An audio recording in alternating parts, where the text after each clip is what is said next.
소포상자는 1893년 연재된 초기작으로 셜록 홈즈의 회상록에 묶일 예정이었으나 무슨 이유에서인지 빠지게 되었고 이후 미국판에서는 셜록 홈즈의 마지막 인사에 함께 실렸습니다. 수잔 쿠싱이라는 한 노처녀에게 소포상자 하나가 배달되었습니다. 놀랍게도 그 상자 안에는 사람의 귀 2개가 들어있었습니다. 레스트레이드 경감은 수잔 쿠싱이 운영하는 하숙집에 머문 적이 있던 의대생이 장난친 사건으로 결론 짓지만 홈즈는 이런저런 단서를 바탕으로 치정에 얽힌 사건이라 결론을 내리는데요. 지금 바로 사건 기록 속으로 들어가 보도록 하겠습니다. 소포상자. 타는 듯이 무더운 8월이 어느 날이었다.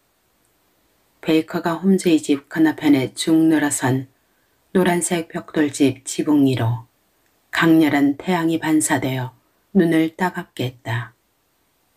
홈즈는 차양은 반쯤 내리고 소파에 앉아서 그날 아침에 받은 편지를 거듭해서 읽고 있었다. 섭씨 32도 정도의 더위는 인도에서 군복무를 한 탓에 내게는 그리 대단치 않았다. 나는 뉴포레스트 숲이나 사우스시 해변으로 당장 휴가를 떠나고 싶었지만 은행 잔고가 모자라 미루고 있었다. 그러나 홈즈는 휴가를 떠나고 싶다는 생각조차 없었다. 그는 산이나 바다에 관심이 전혀 없었다. 다만 런던의 범죄자들과 관련된 다른 지역 범죄자들을 추적할 때만 여행을 떠났다. 아침 신문은 별 내용이 없었다. 나는 홈즈가 편지에 정신이 팔려 있는 것을 보고는 아침 신문을 저만치 던져놓고 의자에 기대어 이런저런 생각에 빠져들었다. 그런데 홈즈가 갑자기 말을 걸었다. 왓슨, 자네 생각이 맞아. 분쟁을 해결하는 방법으로는 정말 어리석어. 맞아. 정말 그렇다니까?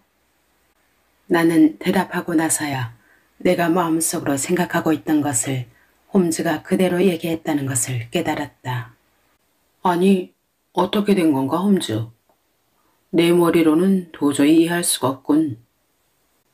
내가 당황해하는 모양을 보고 홈즈는 껄껄 웃었다. 자네도 기억할 걸세. 내가 지난번에 에드거 앨런 포의 단편에서 리팽이 치밀한 친구의 생각을 추리로 알아맞히는 대목을 읽었을 때 자넨 그저 작가의 놀라운 상상력 정도로 치부했지. 나에게도 그런 면이 있는데 말이야. 그건 아닐세. 자네가 입 밖에내지는 않았어도 눈을 동그랗게 떴거든. 그래서 나는 조금 전에 자네가 신문을 내던지고 생각에 잠기는 것을 보고는 자네의 생각을 읽어낼 수 있는 기회를 포착한 거야. 하지만 나는 그때까지도 이해할 수 없었다. 자네의 말대로라면 디팽은 주인공 행동을 보고 결론을 내렸어. 하지만 나는 조용히 의자에 앉아 있을 뿐이었네. 어떤 원인 제공도 하지 않았거든. 인간의 얼굴에는 갖가지 감정이 담겨있지. 특히 자네 얼굴은 그 감정을 드러내는데 아주 충실하지. 내 얼굴에서 생각을 읽었다는 뜻인가? 자네 얼굴, 특히 자네의 눈에서 어떻게 몽상이 시작되었는지 모르는 모양이군. 전혀 모르겠네. 그럼 내가 말해주지. 자네는 신문을 내던졌네. 그 다음엔 30초가량 멍하니 앉아있더니 새로 액자에 넣은 고든 장군의 초상화를 응시하더군. 그때 자네의 표정이 바뀌는 것을 보고 어떤 생각이 잠겼다는 것을 알 수 있었지. 하지만 자네의 표정은 오래가지 않았네. 자네의 시선은 곧 책무더기 속에 있는 헨리 워드 비처의 초상화로 옮겨갔어. 그 다음에 벽을 흘끗 바라보았는데 그 행동이 주는 의미는 아주 명확하지. 비처의 초상화를 액자에 넣어 벽에 걸어둔다면 고든 장군의 초상화와 잘 어울리고 장식도 될 거라고 생각한 거야. 아주 정확한데? 나는 큰 소리로 말했다. 여기까지는 틀림없을 걸세. 하지만 자네의 생각은 다시 비처에게로 갔네. 자네는 눈을 가늘게 뜨고서 그의 사진을 유심히 쳐다보았네. 생각에 잠긴 표정이었어. 자네는 비처가 겪은 여러 일들을 회상했겠지. 나는 여기서 자네가 비처가 남북전쟁 시기에 북부를 대표해서 맡은 임무에 대해 생각했다는 것을 알 수 있었지. 왜냐하면 비처를 향한 일부 영국의 과격분자들의 언행에 대해 자네가 격분하던 일을 기억하고 있었기 때문일세. 잠시 후 자네는 초상화에서 눈을 떼더니 두 주먹을 볼끈 쥐더군. 나는 자네가 분명 남북전쟁에 대해 생각하고 있을 거라고 결론을 내렸지. 하지만 자네는 점점 슬픈 얼굴이 되더니 고개를 설레설레 흔들었어. 전쟁의 비극에 대해 생각한 거겠지. 그러다가 쓴 웃음을 지으면서 옛날에 부상당한 부위로 슬그머니 손이 가더군. 그것은 국제적인 분쟁을 해결하는 전쟁이라는 방식의 어리석음에 생각이 미쳤다는 것을 보여주는 행동이었지. 그리고 바로 그때 나는 자네의 생각에 대한 동의 표시로 내 뜻을 말한 것일세. 정말 아주 정확하군. 놀라울 뿐이네. 내가 말했다. 자네가 설명하는 걸 듣고 보니 정말 놀랍군. 왓슨, 이 정도는 별것 아니라네. 자네가 내 말을 못 믿길래 잠깐 자네 생각을 얘기해 준 것뿐이네. 하지만 지금 내 손에 들린 문제는 좀처럼 풀기 어려울 듯 싶어. 클로우드네 크로스가에 사는 미스 쿠싱에게 이상한 물건이 담긴 소포가 배달되었다는 짧은 기사를 신문에서 보았나? 아니, 전혀 못 보았네. 이런, 신문을 대충 보았군. 잠깐 신문 좀 이리 줘보게. 여기 경제난 밑에 있네. 큰 소리로 한번 읽어보게. 나는 홈즈가 다시 건네준 신문을 받아 그가 말한 기사를 읽었다. 제목은 무서운 소포였다.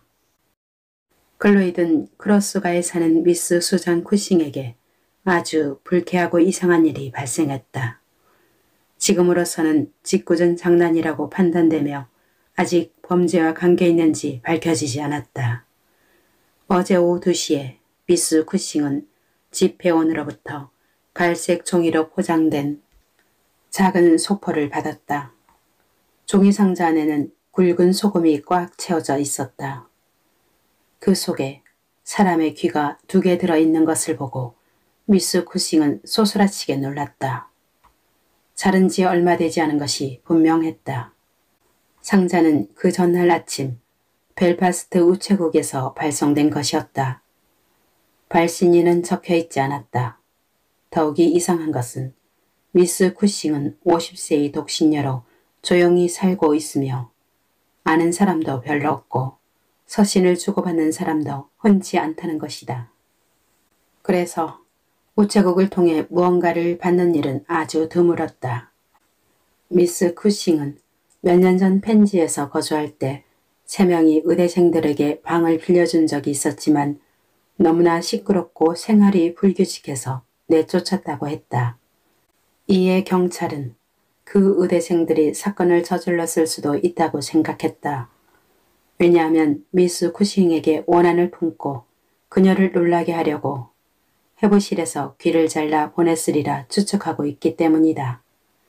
이 의대생들이 북 아일랜드 출신이라는 사실이 이 이론의 신빙성을 더하고 있다. 미스 쿠싱 기억으로는 벨파스트 출신이었다고 한다. 이 사건은 현재 가장 뛰어난 형사 레스 트레이드 경감의 지휘 아래 조사 중이다. 데일리 크로니클은 그 정도면 됐네. 다 읽고 나자 홈즈가 말했다. 다음은 오늘 아침에 레스 트레이드 경감이 보낸 편지를 내가 읽겠네. 홈즈 씨가 아주 흥미롭게 여길 사건이 발생했습니다. 어렵지 않은 사건이지만 단서를 찾는데 어려움이 있습니다. 벨파스트 우체국에서 이미 연락했습니다. 그러나 그날 접수된 소포가 워낙 많아서 그 소포를 확인할 방법이 없고 발신인이 누구인지도 기억할 수 없다고 합니다. 상자는 허니두 반 파운드 담배 상자로 별다른 단서가 될 만한 것은 없습니다. 저는 의대생들이 가장 유력하다고 생각합니다. 잠시 시간을 내셔서 오신다면 정말 감사하겠습니다. 저는 오늘 미스 쿠싱 집이나 경찰서에 있을 겁니다. 어떤가 왓슨? 이 더위에도 나와 함께 클로이든으로 가겠나? 아마 자네 사건 기록에 도움이 될 수도 있을 걸세. 할 일이 없어 심심하던 참이었어. 그럼 할 일을 하나 주겠네. 배를 올려 신발을 준비하고 마차를 부르라고 이르게. 잠시 후 나는 옷을 갈아입고 담배 상자를 채운 뒤에 내려오겠네. 기차를 타고 가는 동안 소나기가 내려서인지 클로이든에 내리자 더위가 좀 누그러져 있었다. 홈즈가 미리 점포를 보내서 레스 트레이드 경감이 역에서 기다리고 있었다. 그는 마른 체구에 말쑥했으며 누가 봐도 형사다웠다. 5분 정도 걸어가자 미스 쿠싱이 산다는 크로스 거리에 도착했다. 거리 양쪽에는 흰 돌계단이 있는 깨끗하고 단정한 2층 벽돌집들이 길게 늘어서 있었으며 앞치마를 한 여자들이 문에 모여 잡담을 하고 있었다. 거리 중간쯤에 이르러 걸음을 멈추더니 레스 트레이드 경감은 문을 두드렸다. 그러자 자그마한 메이드가 문을 열어주었다. 안내를 받아 거실로 들어가니 미스 쿠싱이 앉아 있었다. 그녀의 얼굴은 온화했고 큰 눈에 부드러운 인상이었으며 희끗희끗한 곱슬머리는 양쪽 관자놀이까지 내려와 있었다. 다리 위에는 뜨개질하고 있던 의자 덮개가 놓여 있었고 여러 가지 색깔의 천이 담긴 바구니가 옆에 의자에 놓여 있었다. 그 끔찍한 물건은 창고에 있습니다. 레스 트레이드 경감이 들어가자 미스 쿠싱이 말했다. 모두 가져가 주셨으면 좋겠습니다. 그렇게 하지요, 미스 쿠싱. 당신이 있을 때 그 물건을 홈즈 씨에게 보여드리기 위해 여기에 그대로 둔 것뿐입니다. 왜 제가 있어야 합니까? 홈즈 씨가 질문을 할지도 모르니까요.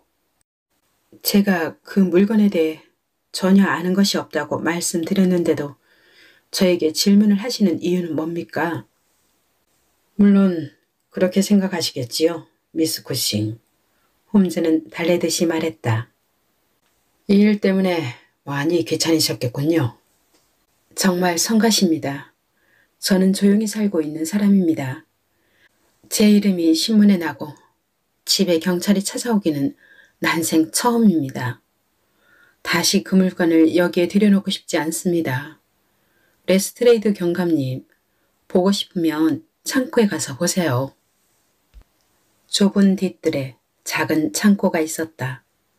레스트레이드 경감이 안으로 들어가 노란색 종이 상자와 갈색 종이, 끈을 들고 왔다. 우리는 정원 끝에 있는 긴 의자에 앉았다. 홈즈는 경감이 건네준 물건을 하나씩 검토했다. 끈이 아주 흥미롭군. 홈즈가 끈을 불빛에 비춰보고 냄새를 맡으면서 말했다. 이 끈을 어떻게 생각하십니까, 레스트레이드 경감? 타르가 칠해져 있습니다. 그렇습니다. 이건 타르치를 한 끈입니다. 미스 쿠싱이 가위로 끈을 잘랐다고 말했지요. 양 끝에 올이 불려져 있는 걸 보니 사실이군요. 아주 중요한 겁니다. 뭐가 중요하다는 건지 저는 잘 모르겠습니다. 레스트레이드 경감이 말했다. 매듭이 그대로 남아있고 그 매듭이 아주 독특합니다. 이 점이 중요하지요. 아주 깔끔하게 묶여있지요. 저도 이미 그 점을 메모해 놓았습니다. 경감이 흐뭇해하며 말했다.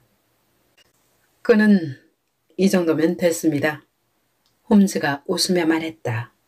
다음은 포장지. 커피 냄새가 나는 갈색 종이군. 뭐라고요? 그걸 몰랐다고요? 분명히 커피 냄새가 납니다. 아주 꾸불꾸불한 글씨로 주소를 썼군. S. 커싱. 크로스가 클로이든. 굵은 펜으로 썼군. 아마 J 펜일 겁니다. 잉크는 질이 나쁘고 그리고 클로이든의 Y를 처음에 I로 썼다가 고쳤고 글씨를 보니 남자가 분명해. 교육을 많이 받지 못했고 클로이든을 잘 모르는 사람입니다. 지금까지는 아주 좋군. 상자는 노란색 반 파운드짜리 담배 상자고 왼쪽 바닥 구석에 엄지손가락 자국이 2개 있는 것. 이외에는 별다른 특징이 없군. 가죽을 보관하거나 상업용으로 사용되는 싼 굵은 소금을 채웠고 그 안에 이 이상한 물건을 넣었군요. 홈즈는 귀 2개를 꺼내서 무릎에 펼쳐놓고 세밀히 검토했다. 홈즈를 사이에 두고 양옆에 앉은 나와 레스트레이드 경감은 앞으로 고개를 숙여 끔찍한 귀와 생각에 잠겨 열중해 있는 홈즈의 얼굴을 번갈아 쳐다보았다. 마침내 홈즈는 귀를 상자에 다시 넣더니 그 자세로 깊은 생각에 잠겼다. 물론 경감도 알고 있겠지만 이 2귀는 같은 사람의 것이 아닙니다. 홈즈가 마침내 말을 꺼냈다. 물론 알고 있습니다. 하지만 해부실에 있는 의대생들의 짓궂은 장난이라면 2 사람의 귀를 보내는 일이 어려운 일은 아닐 겁니다. 그렇긴 하지만 이건 짓궂은 장난이 아닙니다. 그게 정말입니까? 짓궂은 장난이라는 견해에는 문제점이 많아요. 해부실에 있는 사체에는 방부제를 주입하지요. 하지만 이 귀는 방부제를 처리한 게 아닙니다. 자른 지도 얼마 되지 않았으며 칼로 잘랐습니다. 의대생들이라면 그렇게 하지 않아요. 또 굵은 소금이 아니라 석탄산이나 정제알코올 보존제를 사용했을 겁니다. 다시 말하지만 이것은 단순한 장난이 아닙니다. 우리는 심각한 범죄를 조사하는 중이지요. 홈즈의 말을 들으며 심각하게 굳은 그의 얼굴을 보고 있자니 나는 뭔지 모를 전율이 느껴졌다. 이 끔찍한 일 뒤에는 불가사의하고 끔찍한 사건이 숨겨져 있을 것 같았다. 그러나 레스트레이드 경감은 완전히 믿지 못하겠다는 사람처럼 고개를 저었다. 물론 장난이라는 견해에 대한 반대도 있습니다. 하지만 범죄가 아니라는 견해가 더 설득력이 있습니다. 미스 쿠싱은 펜지와 여기 클로이든에서 최근 20년간 아주 조용하고 점잖게 살아왔습니다. 거의 하루도 집을 비운 적이 없었습니다. 그런 부인에게 도대체 어떤 범죄자가 범행의 증거를 그녀에게 보내겠습니까? 부인이 완전히 연기를 하고 있는 거라면 몰라도 그녀는 우리와 마찬가지로 그 일에 대해 전혀 모르지 않습니까? 그게 우리가 해결해야 할 문제입니다. 내 추리가 정확하다면 2 사람이 살해되었다는 가정 아래 조사를 해야겠습니다. 하나는 여자의 귀입니다. 섬세하게 생겼으며 귀고리를 하기 위한 구멍이 뚫려 있는 걸 보면 알 수 있습니다. 또 하나는 남자의 귀로 햇볕에 그을렸고 역시 귀고리 구멍이 있지요. 이 2 사람은 아마 죽었을 겁니다. 살아있다면 귀가 잘린 그들에 대한 이야기를 벌써 우리가 들었을 겁니다. 오늘이 금요일이니까 소포는 목요일 아침에 붙였겠지요.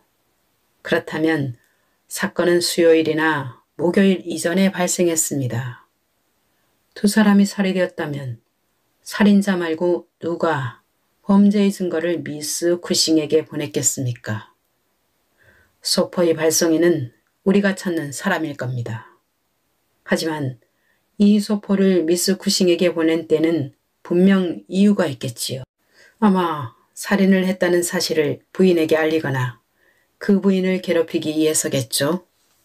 흔히 이런 경우라면 미스 쿠싱은 누구의 짓인 줄 알고 있을 겁니다. 미스 쿠싱은 범인이 누군지 알고 있을까요? 아닌 것 같습니다. 알았다면 왜 경찰을 불렀을까요?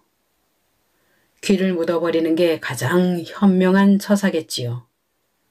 범인을 숨기려 했다면 그렇게 했을 겁니다. 하지만 범인을 숨겨줄 생각이 아니기 때문에 신고를 했을 겁니다. 이 점이 바로 우리가 해결해야 할 문제입니다. 홈즈는 정원 울타리 위를 무표정하게 바라보며 높은 목소리로 빠르게 말하더니 갑자기 벌떡 일어나 집으로 걸어갔다. 미스 쿠싱에게 몇 가지 물어볼 게 있습니다. 홈즈가 말했다. 그렇다면 저는 먼저 가겠습니다. 지금 처리해야 할 일이 있어서 말입니다. 저는 더 이상 미스 쿠싱에게 들을 이야기도 없을 것 같습니다. 그럼 경찰서에서 뵙겠습니다. 레스트레이드 경감이 말했다. 역으로 가는 길에 경찰서에 들르겠습니다. 홈즈가 대답했다. 잠시 후 나와 홈즈는 거실로 다시 돌아왔다. 쿠싱 부인은 덤덤한 표정으로 여전히 의자 덮개를 짜고 있었다.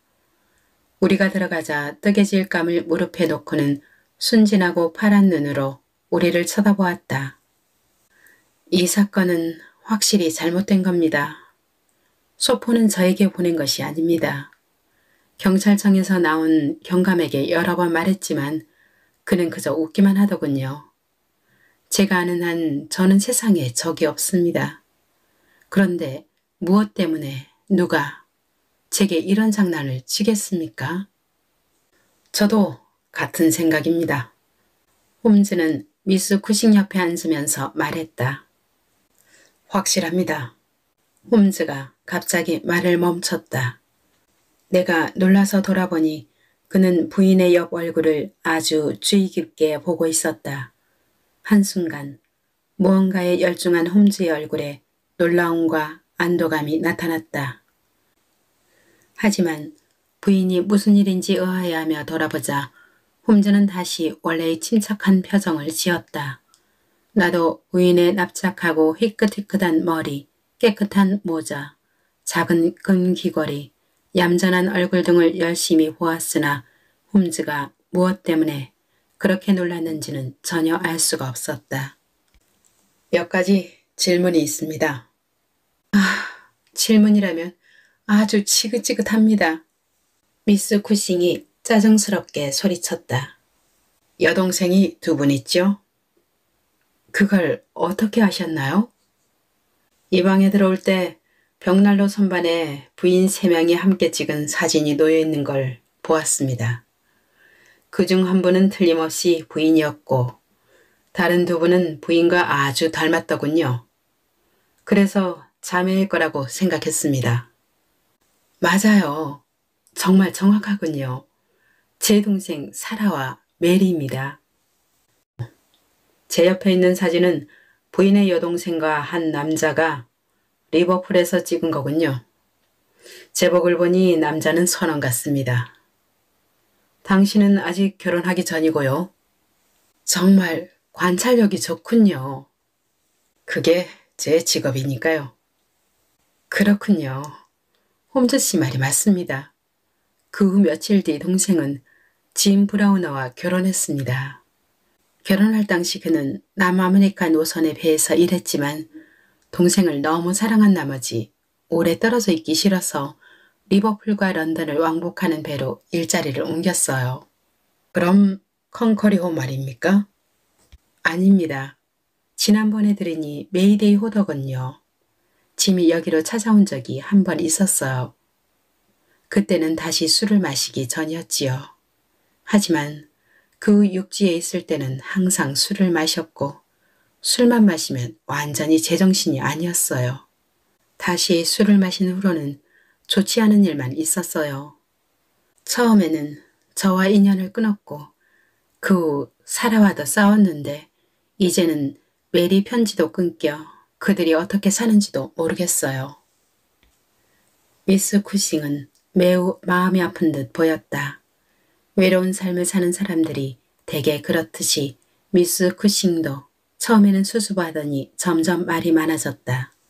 여동생의 남편인 선원에 대해서 여러 가지 얘기를 하더니 전에 하숙했던 의대생들에게로 화제를 받고 그들의 무질서한 생활에 대해 길게 얘기했다. 그리고는 이름과 병원도 알려주었다. 홈즈는 처음부터 끝까지 주의 깊게 들으면서 가끔 질문을 던졌다. 둘째 동생 사라 씨도 독신인데 왜 부인과 함께 살지 않는지 궁금하군요.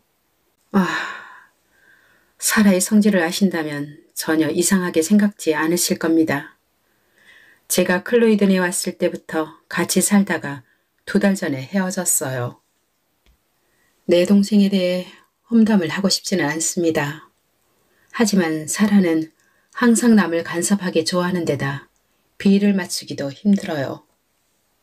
그럼 사라 씨가 리버풀에 있는 동생 부부와도 싸웠다는 말인가요? 맞아요. 한때 그들은 가장 좋은 친구였어요.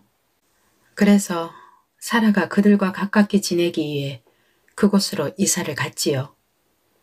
그런데 지금은 브라우너에 대해 아주 심한 말만 합니다.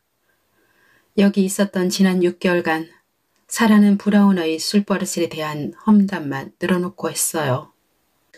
아마도 사라가 참견을 하니까 브라우너가 잔소리를 해서 그렇게 된 게 아닌가 생각하고 있어요.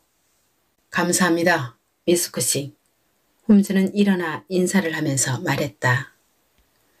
동생 사라 씨는 뉴 스트리트 워싱턴에 산다고 말씀하셨죠? 안녕히 계십시오. 부인의 말씀대로 부인과는 관계가 없는 일로 불편을 끼쳐드려 정말 죄송합니다. 마침 우리가 나갔을 때 마차가 한 대 지나가고 있었다. 홈즈는 마차를 불러 세웠다. 웰링턴까지 거리가 얼마나 되나요? 반마일 정도 됩니다, 나리. 잘 됐군, 왓슨. 자, 타게. 쇠도 달았을 때 떼라고 했네.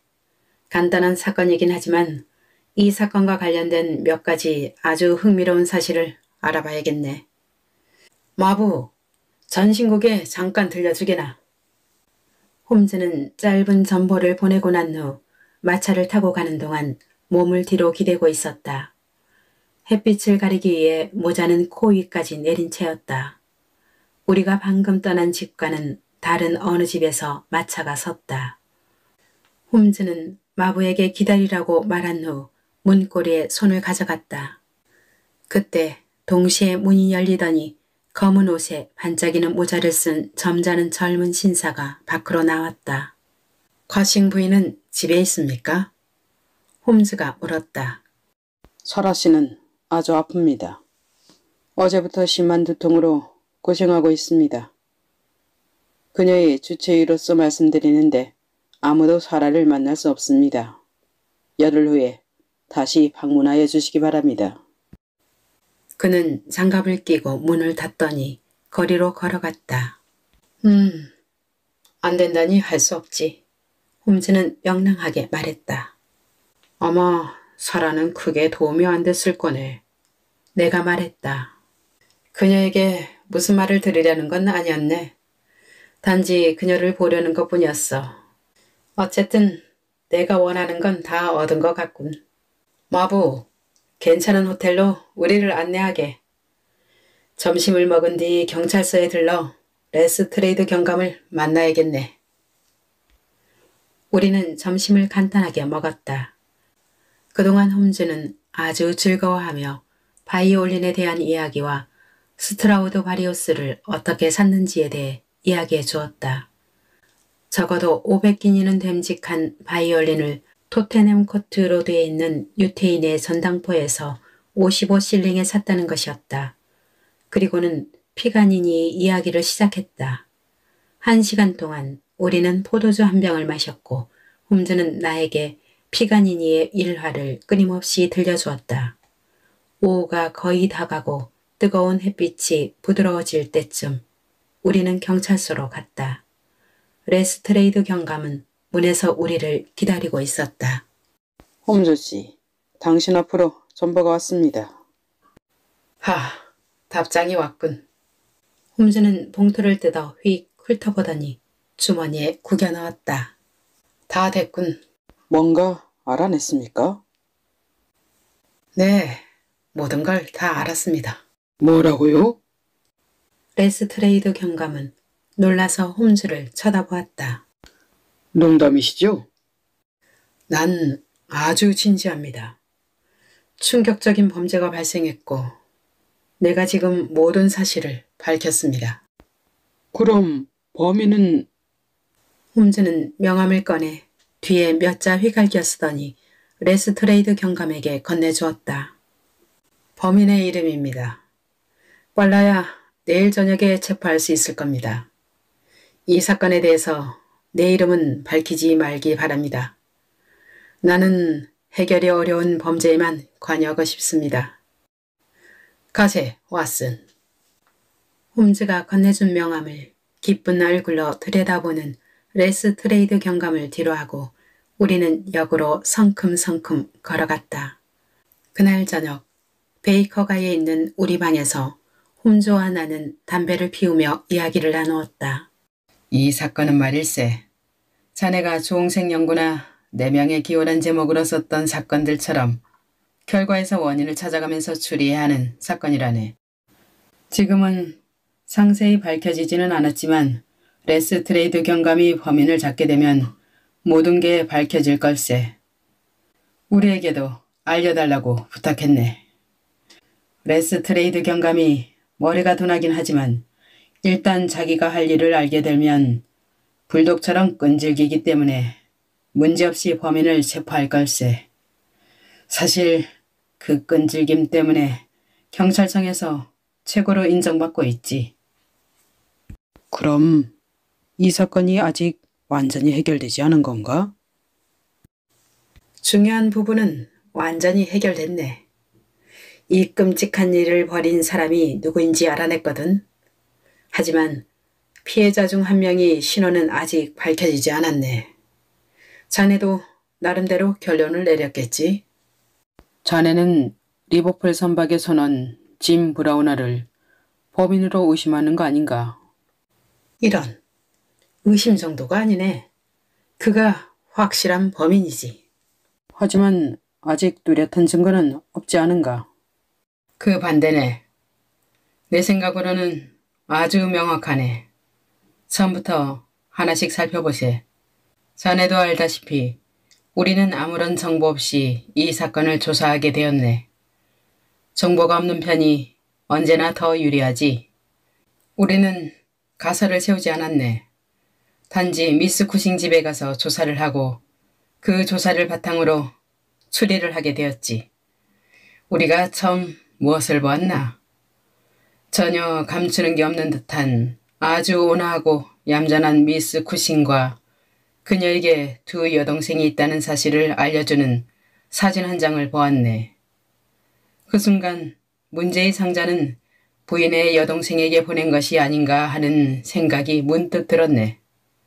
하지만 조사하기 전에 편견을 가질 수 있는 생각은 우선 접어두기로 했네. 그리고 정원으로 가서 노란 종이 상자에 담긴 흉측한 내용물을 보았지. 그 내용물을 담은 상자의 끈은 배에서 선원들이 돛을 꿰매는 데 사용하는 것이었네. 곧 이 사건이 선원과 관련되었다는 걸 알 수 있었지. 매듭은 선원들이 사용하는 방식으로 묶여져 있었고 소포는 항구에서 보낸 것이지. 남자의 귀는 귀고리 구멍이 있었는데 이는 육지보다 선원들에게 더 흔한 일이지. 따라서 이 사건의 범인은 뱃사람이라는 확신이 들었네. 소포에 쓰인 주소를 보니 미스 S. 쿠싱이라고 써있더군. 미스 커싱도 수잔이니 S자로 시작되지만 그녀의 동생 사라의 이름도 S자로 시작되네. 그렇다면 우리는 새롭게 조사를 시작해야 했네. 그래서 이 사실을 확실히 알아보려고 집으로 들어간 걸세. 착오가 있었던 게 분명하다고 미스 쿠싱에게 말하려던 참이었지. 그런데 내가 갑자기 말을 멈췄던 걸 기억하겠나? 내가 아주 놀랄 만한 것을 보았기 때문이었네. 그 즉시 조사의 폭은 상당히 좁혀졌지. 자네는 의사니까 잘 알 걸세. 귀처럼 사람마다 다른 신체 기관은 없지. 귀마다 다른 특징이 있고 사람마다 다르게 생겼지. 작년 인류학 잡지에 있던 짧은 기사에 2개의 뇌가 밑줄 쳐놓았던 걸 자네도 보았을 걸세. 나는 상자 안에 들었던 귀를 전문가의 눈으로 검토했고 해부학적 특징들을 주의 깊게 기억해 두었지. 그런데 미스 쿠신 귀를 보니 내가 방금 관찰했던 여성의 귀와 정확히 일치하더군. 그러니 내가 놀라지 않았겠나? 단지 우연이 아니었네. 귓바퀴가 짧고 위 귓볼은 넓게 구부러졌으며 안의 연골 조직은 동일한 나선형을 그리고 있었다네. 중요한 점으로 보면 똑같은 귀였지. 나는 바로 그게 뭘 의미하는지 알았네. 피해자가 혈연 관계이며 그것도 아주 가까운 혈연이라는 게 분명했던 거였네. 미스 쿠싱의 가족에 대해 내가 묻자 그녀는 곧 중요한 얘기들을 우리에게 해주었지. 첫째, 여동생의 이름이 사라이며 최근까지 같이 살았다는 말을 해주었지. 따라서 누구에게 소포가 발송된 것인지 아주 분명해졌지. 둘째, 막내 동생과 결혼한 선원에 대해서도 얘기를 들었지.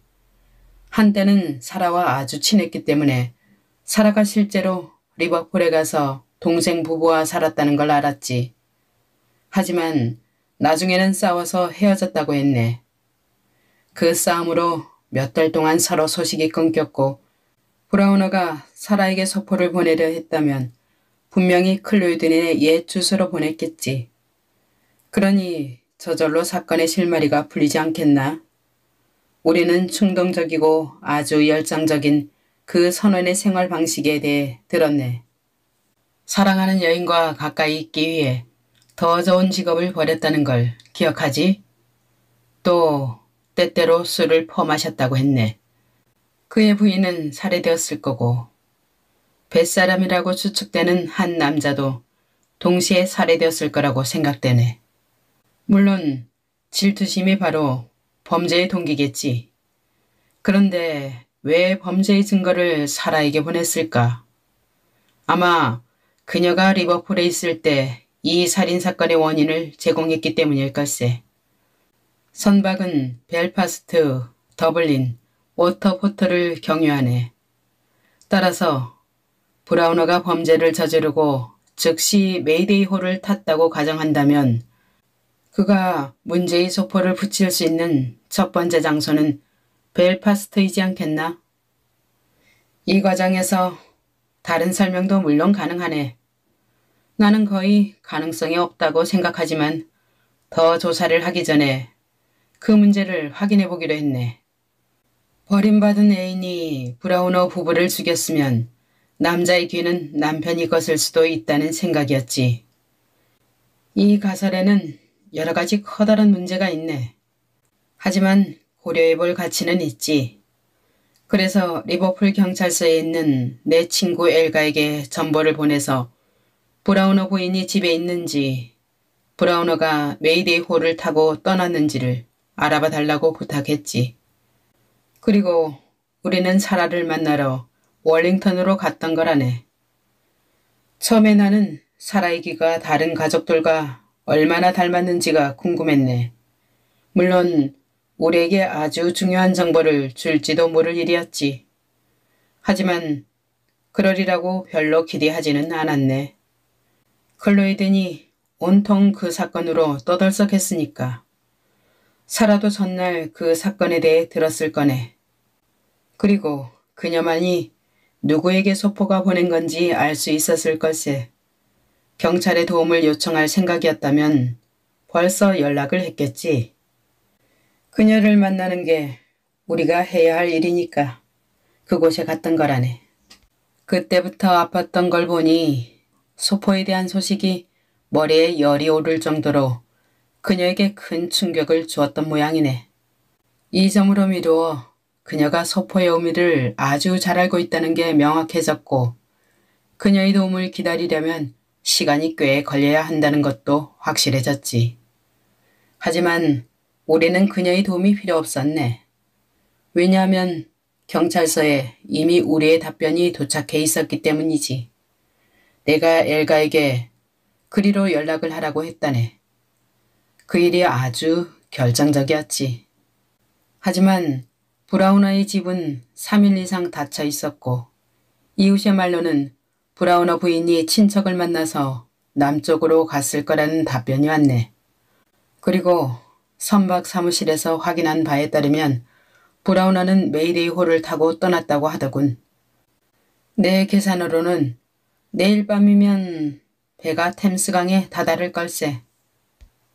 그가 도착하면 둔하지만 결단력 있는 레스트레이드 경감을 만날 테고 그러면 모든 사실이 자세히 밝혀지겠지. 홈즈가 예상한 그대로였다. 이틀 후 홈즈는 레스트레이드 경감이 쓴 짧은 쪽지와 타이프로 친 여러 장의 서류가 든 두꺼운 봉투를 받았다. 레스트레이드 경감이 범인을 제대로 잡았군. 홈즈가 나를 흘끔 보면서 말했다. 자네도 경감이 뭐라고 썼는지 궁금하겠지? 홈즈 씨에게 우리의 가설을 시험하기 위한 계획에 따라 우리라니 정말 웃기는군 왓슨. 안 그런가? 어제 저녁 6시에 엘버트 선착장에 가서 리버풀, 더블린, 런던 기선회사 소유의 메이데이 호에 올랐습니다. 알아보니 제임스 브라우너라는 이름의 선원이 승선해 있었지만 이번 항해 중에 아주 이상한 행동을 보여서 선장이 일을 하지 못하게 했다는군요. 그의 방에 들어가 보니 브라우너는 소지품 상자에 앉아 머리를 손에 푹 파묻고 앞뒤로 몸을 흔들고 있었습니다. 그리고 건장한 체구에 말끔히 면도를 했으며 거짓 세탁 사건에서 우리를 도왔던 알드리치처럼 아주 피부가 검게 그을려 있었습니다. 제가 체포하겠다고 하자 그는 벌떡 일어났고 저는 근처에 있는 해양경찰 2명을 부르기 위해 호루라기를 입으로 가져갔습니다. 하지만 그는 저항할 생각이 없는 듯 조용히 손을 내밀어 수갑을 찼습니다. 브라우너를 감옥에 가두고 안에 증거가 될 만한 것이 있을까 하는 생각에 그의 소지품 상자도 가지고 왔습니다. 하지만 보통 선원들이 소지하는 커다랗고 날카로운 칼 외에는 특별한 것이 없었습니다. 우리에게는 더 이상 증거가 필요하지 않았습니다. 브라우너가 경감 앞에서 조사를 받으면서 진술서 작성을 원했고 그가 진술한 대로 속기사가 받아 적었습니다. 타이포로 친 석장의 복사본 가운데 하나를 동봉합니다. 제가 예상했던 것처럼 사건은 아주 간단한 것이었습니다. 그래도 수사에 협조해 주셔서 감사합니다. 안녕히 계십시오. 지 레스트레이드. 뭐? 이 사건이 아주 간단하다고? 처음에 나에게 도움을 요청했을 때는 그렇게 생각하지 않았을 텐데. 그건 그렇고 브라우너가 뭐라고 변명을 했을지 궁금하군. 이게 세드웰 경찰서의 몽고메리 경감 앞에서 작성한 진술서로군. 원문 그대로 쓰여 있으니 한결 낫군. 할 말이 있냐고요? 네, 아주 많습니다. 모두 털어놔야겠습니다. 교수형을 내리든지 독방을 쳐넣든지 마음대로 하십시오. 어떤 처벌이든 전 관심이 없습니다. 그 일 이후 전 한숨도 제대로 못 잤습니다. 과거를 되돌리기 전에는 다시는 편히 잠을 잘 수가 없을 겁니다. 때로는 그의 얼굴도 보이지만 대부분은 아내의 얼굴입니다. 그 두 사람의 얼굴이 저를 떠나지 않습니다. 그는 얼굴을 일그러뜨리고 화난 표정을 지었습니다. 하지만 아내는 놀란 얼굴을 하고 있었습니다. 아, 가엾은 사람. 전에는 사랑만이 가득하던 내 얼굴에서 살기를 느꼈을 테니 당연히 놀랐을 겁니다. 하지만 모든 건 사라의 잘못입니다. 파멸한 남자의 저주를 그녀에게 내리게 하소서. 그녀의 피가 썩어가도록 하소서. 저를 변명하고자 하는 말이 아닙니다. 제가 짐승처럼 다시 술을 마시기 시작했다는 걸 잘 압니다. 그래도 아내는 절 용서했을 겁니다. 그 여자가 우리의 앞길을 방해하지 않았더라면 아내는 바위에 묶인 줄처럼 내 곁에 꼭 붙어 있었을 겁니다. 사라 쿠싱은 저를 사랑했습니다. 그게 사건의 발단입니다. 내가 사라의 몸과 마음보다 진흙에 찍힌 아내의 발자국을 더 생각한다는 걸 알고는 사라의 사랑은 악에 찬 증오로 바뀌었습니다. 그들은 세 자매입니다. 첫째 수자는 마음씨가 좋은 사람이고 둘째 사라는 악마이며 셋째인 저희 아내 메리는 천사였습니다. 제가 결혼할 때 사라는 33살, 메리는 29이었습니다. 살림을 차렸을 때 나는 영원한 행복을 느꼈습니다. 리버풀에는 아내보다 아름다운 여성은 없었습니다. 그때 우리는 사라에게 일주일 동안 놀러 오라고 권유했습니다. 그러나 일주일이 한 달이 되고 다시 여러 달이 되더니 마침내 사라는 우리와 함께 살게 되었습니다. 그 당시 저는 금주중인 블루리본으로 돈도 약간 모으고 있었으며 모든 게 아주 낙관적이었습니다. 맙소사, 이런 일이 생길 줄 누가 생각했겠습니까? 그 누가 상상이나 했겠습니까? 저는 주말에 주로 집에 있곤 했습니다. 때때로 선박이 선적하기 위해 정박하게 되면 일주일 내내 있기도 했습니다. 이렇게 해서 사라를 자주 보게 되었습니다. 그녀는 검정머리에 날씬하고 키가 컸으며 눈치가 빠르고 공격적이었습니다. 거만하게 머리를 들고 다니며 부싯돌의 불꽃처럼 눈은 반짝였습니다. 하지만 메리가 있을 때 한 번도 사라에 대해 생각한 적은 없었습니다. 신에게 맹세합니다. 때로는 사라가 저와 단둘이 있고 싶어 하거나 자신과 산책을 나가자고 유혹을 하는 것 같기도 했습니다.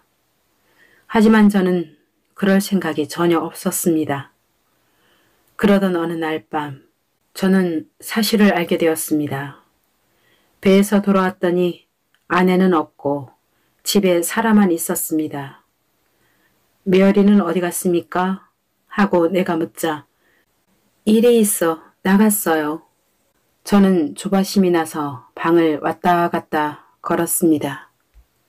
짐, 메리가 없으면 단 5분도 마음이 편치 않나요? 잠시라도 나랑 있는 건 불편하다는 뜻이군요. 그런 게 아닙니다, 사라.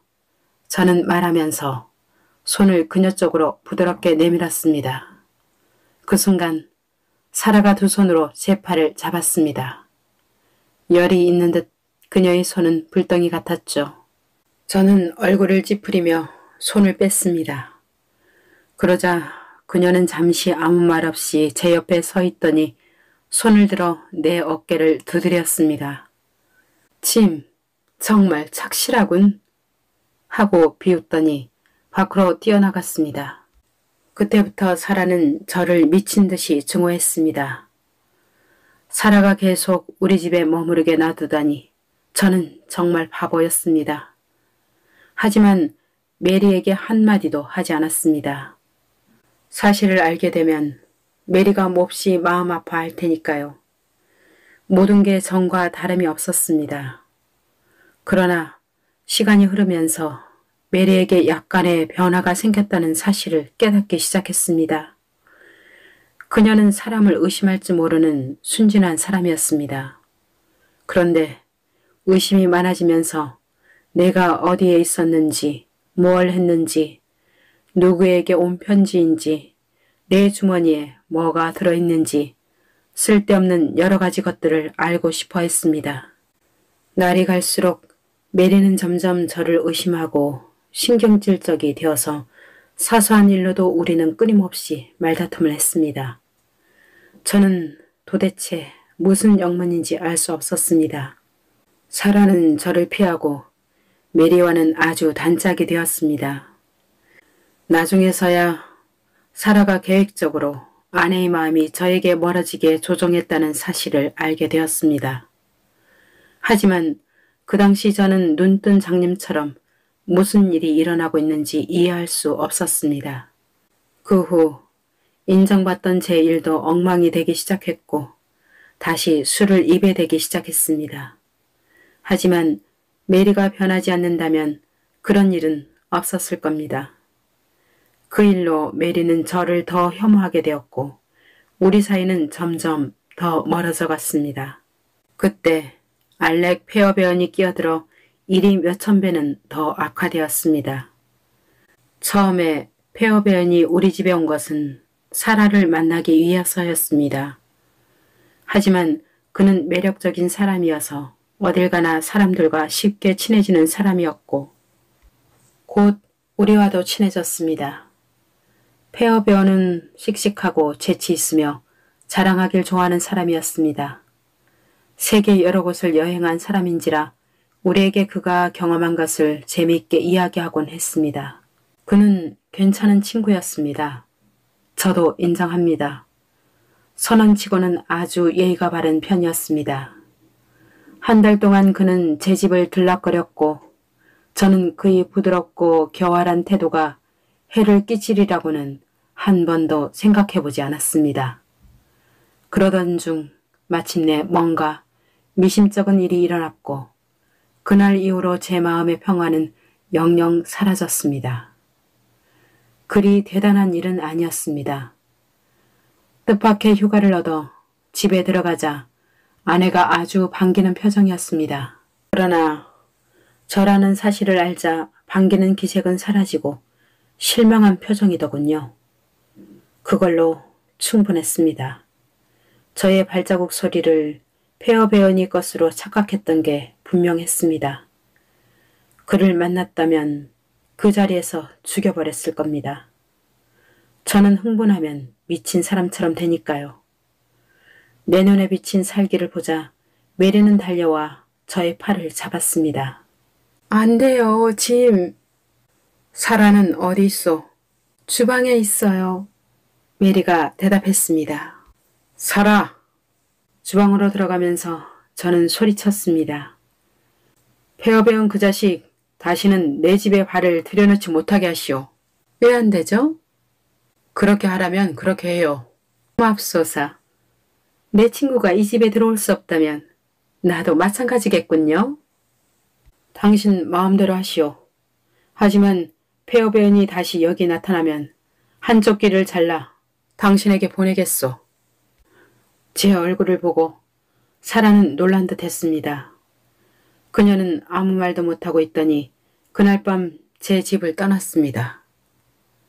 지금 생각하면 사라가 단지 우리를 괴롭히려 했던 건지 아니면 아내가 부정한 행동을 하게 만들어서 제가 사라에게 관심을 갖게 하려고 했던 건지 알 수 없습니다. 어쨌든 사라는 우리 집 근처에 집을 얻어 선원들에게 방을 빌려주었습니다. 페어베어는 그곳에 묵고 있었고요. 메리는 사라와 함께 페어베어에게 차를 마시러 가곤 했습니다. 얼마나 자주 메리가 그곳에 갔는지 저는 모릅니다. 그러던 어느 날 제가 메리를 뒤쫓아 갑자기 문을 열고 들어서자 페어베어는 뒷마당 담을 넘어 겁쟁이처럼 도망갔습니다. 다시 그와 함께 있는 걸 본다면 그녀를 죽여버리겠다고 아내에게 다짐했습니다. 그리고 백지장처럼 하얗게 질려 울면서 떨고 있는 아내를 끌고 왔습니다. 더 이상 우리 사이에 사랑은 남아있지 않았습니다. 아내는 저를 증오했고 두려워했습니다. 그 생각만 하면 저는 술을 마시게 되었고 그럴 때면 아내는 저를 더 경멸했습니다. 사라는 리버풀에서 장사가 잘 안 되자 그곳을 떠나 클로이든으로 가서 언니와 함께 살았습니다. 아내와 제 사이는 별 변화가 없었습니다. 그러던 지난주에 모든 비극이 일어났습니다. 저는 일주일간의 항해 예정으로 메이데이 호에 승선했는데 기관에 고장이 생겼습니다. 수리하기 위해 배는 항구로 돌아와 24시간 정박하게 되었습니다. 저는 배에서 내려 아내가 저를 보면 놀라워할 거라고 생각하면서 집으로 돌아왔습니다. 솔직히 저를 보면 반가워하기를 기대했습니다. 그 생각을 하며 집 근처를 가는데 마차 한 대가 지나갔습니다. 마차 안에는 아내가 폐허배은과 함께 앉아 얘기를 나누며 웃고 있었습니다. 제가 길에서 그들을 보며 서 있는 줄은 꿈에도 생각하지 못했을 겁니다. 그때부터 저는 정말 제정신이 아니었습니다. 돌이켜 생각해보면 모든 게 희미한 꿈 같습니다. 최근에는 술을 더 많이 마셨습니다. 두 사람 때문에 저는 완전히 미쳤습니다. 지금도 머리를 망치 같은 것으로 계속 두드리고 있는 것 같습니다. 하지만 그날 아침에는 귀가 온통 윙윙거렸습니다. 저는 얼른 달려가 마차를 쫓아갔습니다. 손에는 무거운 참나무 막대기를 들고 있었고 처음에는 무척 흥분했습니다. 그러나 그들이 눈치채지 못하게 따라가려고 약간 거리를 두었습니다. 곧 그 마차는 기차역에서 멈추었습니다. 매표소에 있는 사람이 아주 많아서 가까이 따라갈 수 있었습니다. 그들은 뉴 브라이튼행 표를 샀고 저도 3칸 뒷좌석으로 같은 표를 샀습니다. 기차에서 내리자 그들은 광장을 따라 걸었고 저는 100야드 정도 뒤에서 그들을 미행했습니다. 마침내 그들이 보트를 빌려서 배를 저어 나갔습니다. 날씨가 너무 더워서 배를 타는 게 더 시원할 거라고 생각했을 겁니다. 그들은 제 소나기에 들어온 거나 마찬가지였지요. 그날따라 안개가 끼어 있어서 이 300야드 앞도 잘 보이지 않았습니다. 저도 배를 하나 빌려 그들 뒤를 쫓았습니다. 희미하게 그들의 배를 볼 수 있었지만 그들도 저와 비슷한 속도로 가고 있어서 해변에서 한참 떨어져서야 그들을 따라잡을 수 있었습니다. 안개가 우리 둘레를 커튼처럼 둘러쌌고 그 안에는 우리 3사람만이 있었습니다. 아, 가까이 다가오는 배에 제가 탄 것을 알았을 때 놀라던 그들의 얼굴을 제가 어떻게 잊을 수 있겠습니까? 메리는 비명을 질렀습니다. 내 눈에 비친 사례를 보았는지 페어베어는 미친놈처럼 욕을 퍼붓더니 노를 들어 저를 향해 내리쳤습니다. 저는 노를 피하면서 제 막대기로 그를 내리쳐 머리를 부숴버렸습니다. 메리가 울면서 페어벤을 안고는 알렉이라고 부르더군요. 제가 아무리 미쳤어도 메리가 그렇게만 하지 않았으면 그녀를 살려줬을 겁니다. 저는 다시 막대를 내리쳤고 그녀는 페어베언 옆에 쓰러졌습니다. 저는 피맛을 본 맹수 같았습니다. 사라가 거기 있었다면 같이 때려 눕혔을 겁니다. 그리고 저는 나이프를 꺼냈습니다. 이 정도면 충분하겠죠? 사라가 자기 자신 때문에 벌어진 결과의 증거를 보면 어떤 기분일까 생각하니 희열이 느껴지더군요.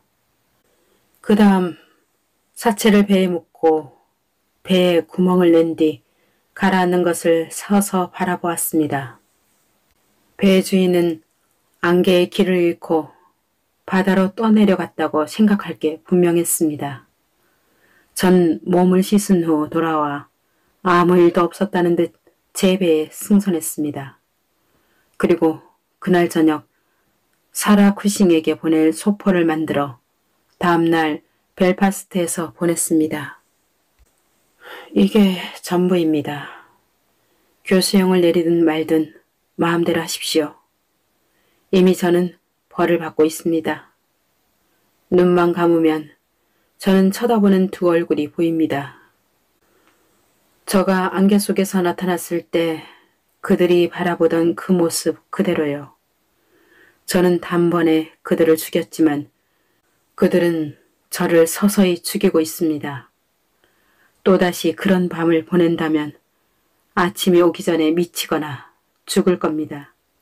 저를 독방에 가두는 건 아니지요? 제발 그러지 마십시오. 그렇게 하면 당신도 언젠가는 나와 같은 고통을 당할 겁니다. 왓슨, 이걸 보고 무엇을 느꼈나? 서류를 내려놓으면서 홈즈는 진지하게 말했다. 불행과 살인과 공포의 반복을 통해 도대체 무엇을 얻는단 말인가? 뭔가 시사하는 바가 있는 것 같군. 그렇지 않다면 우주는 우연의 지배를 받고 있다는 건데 그건 아닐 걸세. 어떤 의미냐고? 인간의 이성으로는 해결할 수 없는 영원불변의 커다란 문제가 있다는 걸 이 사건은 말하고 있는 거네. 오늘의 낭독 여기까지입니다. 끝까지 함께 해주셔서 감사합니다.